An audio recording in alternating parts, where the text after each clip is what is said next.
Hey, college football fans, Jordan Reid here once again to talk about the East-West Shrine Bowl MEAC and SWAC Players of the Week.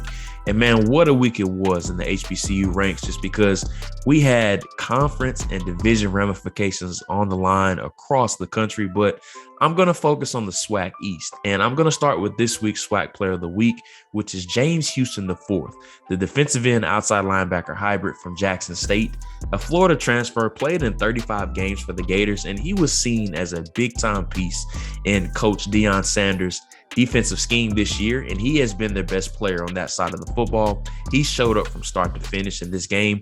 The very first series of the game, he had a strip sack that resulted in a 67-yard scoop and score for him that put the Tigers up first on the board, and they didn't look back after that.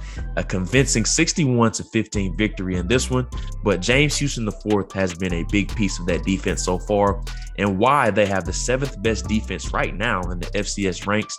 He has 7.5 sacks to go along with 3 forced fumbles, and he's playing his way on the NFL radar for sure.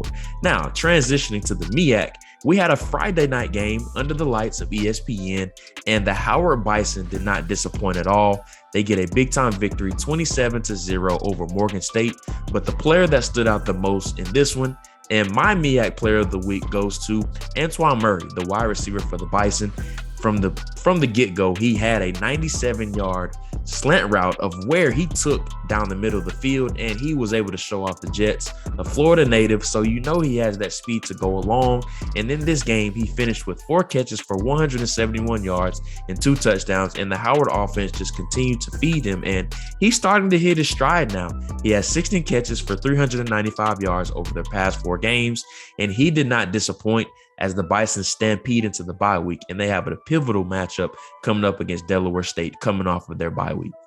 Be sure to stay tuned into the Draft Network, where content is being produced daily at thedraftnetwork.com. Also on all social media platforms at the Draft Network.